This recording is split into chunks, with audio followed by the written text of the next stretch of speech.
జాతీయవాద జర్నలిజానికి అసలైన వేదిక నేషనలిస్ట్ హబ్ ని సబ్స్క్రైబ్ చేసుకోండి. నోటిఫికేషన్స్ కోసం బెల్ ఐకాన్ పై క్లిక్ చేయండి. అందరూ నమ్మేది అది రాముడి సారథ్యంలో రాముడి హయాంలో వానరులు నిర్మించింది, ఇక్కడి నుంచి అక్కడికి శ్రీలంకకి సీతమ్మ గారిని తీసుకురావడానికి వెళ్ళారనేది చాలామంది కోట్ల మంది ప్రజల నమ్మకం. ఇది అవునా కాదా అనేటువంటిది అది దాని గురించి చర్చ.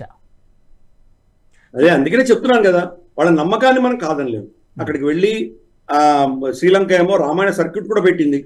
అక్కడ నల్లగా ఉన్నటువంటి మట్టిని చూపించి ఇక్కడే పుష్ప విమానం ఇక్కడి నుంచి ఎగిరితే కనుక మసి ఆ బూడిదనే నల్లగా ఉందని చెప్తున్నారు. ఎక్కడో ఎర్రగా ఉన్న మట్టిని చూపించి రాక్షసులు వానరులు యుద్ధంలో చనిపోయినటువంటి వాళ్ళ రక్తమే ఇది ఎర్రగా తయారైందని చెప్తున్నారు. వాళ్ళకు ఉన్నటువంటి కొండని ఇదే సిగరియా, ఇదే రావణాసుడి కోట అని చెప్తున్నారు. ఎక్కడో అశోక వాటిక అంటున్నారు, సీతాంబారు ఇక్కడే కూర్చుంది, ఇక్కడే ఉండేవారు అని చెప్పి వాళ్ళు చెప్తున్నారు. సో వాళ్ళు ఒక రామాయణ సర్క్యూట్ తయారు చేశారు. మన వాళ్ళు కూడా వెళ్తున్నారు, అక్కడ దర్శనం చేసుకుంటున్నారు, పూజ చేసుకుంటున్నారు. వాళ్ళ భక్తికి వాళ్ళ రిజల్ట్ వస్తుంది. కాబట్టి ఇప్పుడు ఇది రావణాసుడు లంక అవునా కాదా అని ఎవరు చెప్పగలగాలి? రీసెర్చ్ జరగట్లేదు. కానీ కొన్ని థియరీస్ ఉన్నాయి. ఆ థియరీస్ మనం చర్చించే ప్రయత్నం చేద్దాం. ఒక థియరీ ఏంటంటే, ఇప్పుడు మహాభారతంలోనే చెప్పబడింది ద్వారక మునిగిపోయింది అని చెప్తున్నారు. శ్రీకృష్ణ పరమాత్ముడు చెప్పాడు. దాంట్లో కూడా ఏం చెప్పారంటే మళ్ళీ పైకి వస్తుంది, మళ్ళీ మునిగిపోతుంది, అలా 3 సార్లు మునిగిపోతుంది, 3వసారి ఫైనల్ గా మునిగిపోతుంది అని శ్రీకృష్ణుడు చెప్పినట్టు మనకు తెలుస్తుంది. మొదటిసారి మునిగినప్పుడే అర్జునుడు వెళ్ళి ద్వారక నుంచి అందరినీ, స్త్రీలని, అక్కడ పిల్లల్ని అందరినీ తీసుకొని వచ్చే ప్రయత్నం చేస్తాడు. కానీ అక్కడ తన గాంధీవం పనిచేయదు. స్త్రీలని దుండగులు ఎత్తుకొని పోతుంటే కూడా వాళ్ళని యుద్ధం చేయలేకపోతాడు అర్జునుడు. అప్పుడు వెళ్ళి ఇంకా మన కాల వ్యవధి ఇక్కడ భూమిలో అయిపోయింది, మనం వెళ్ళిపోదామని మహాప్రస్థానికి వెళ్తారు. మహాభారతంలో ఇది ఘటన. అంటే ఏంటి? మహాభారత కాలానికి సముద్రం నీటి మట్టం ఇంకా ఇప్పుడు ఉన్నటువంటి నీటి మట్టం కంటే తక్కువలో ఉన్నది అని అర్థమవుతుంది. ఎందుకంటే దీవి ఉండేది, మనకు ద్వారకా దీవి అనేది ఉండేది.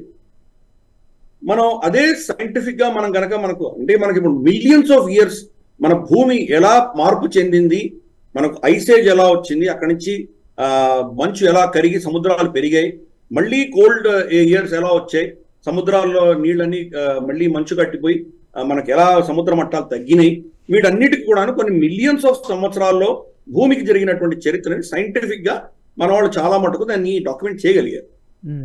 కాబట్టి ఆ రీసెర్చ్ ఆధారంగా మనం చూసామంటే కనుక ఎప్పుడో మహాభారతం ఎప్పుడు జరిగింది దాన్ని ఆ చరిత్రను వెడదలుచుకోలేదు. నీలే షోకేమో 5000 BC అంటున్నారు. మనమందరం నమ్మేది ఏంటంటే మన పంచాంగం ప్రకారం 3102 BC అంటున్నాము. ఇంకొంతమంది ఏమో వరాహమిహిరుడు లాంటి వాళ్ళు 2000 BC అంటున్నారు. SR రావు గారు ఆర్కియాలజిస్ట్, ఆయన 800 నుంచి 1000 సంవత్సరాల BCE అని ఆయన అంటున్నారు. మహాభారత గ్రంథం ఉన్న 1,00,000 శ్లోకాల గ్రంథం అన్నది మొట్టమొదటిసారి గుప్తుల కాలంలోనే అది దొరికింది, అంతకంటే ముందర లేదు. లిపి లేదు. అప్పుడు అశోకుడి కాలంలో లిపి వచ్చింది. మహాభారతం గురించి ఏదో అక్కడ ఇక్కడ చెప్పబడి ఉన్నాయి, ఏవో దానికి సంబంధించిన ఘటనలకు సంబంధించినటువంటి ఏవో కొన్ని శాస్త్రాల్లోనూ దాంట్లో చెప్పబడింది. కానీ మహాభారత గ్రంథం 1,00,000 శ్లోకాల గ్రంథం క్రీస్తు సంఖ్య కంటే ముందర లేదు. ఇవన్నీ కూడాను మనకు ఉన్నటువంటి ప్రస్తుతం ఉన్నటువంటి ఎవిడెన్సెస్ ఇవన్నీ. కాబట్టి మరి దాంట్లో ఎంతమంది రాశారో, వ్యాసుడు దాంట్లో ఎన్ని రాశాడో, వ్యాసుడు రాసింది 24,000 శ్లోకాలే, మిగతా అంతా అప్పుడు జయాన్ని పిలిచేవారు, తర్వాత యాడ్ అయినాయి అని చెప్పి ఇంకో వర్షన్.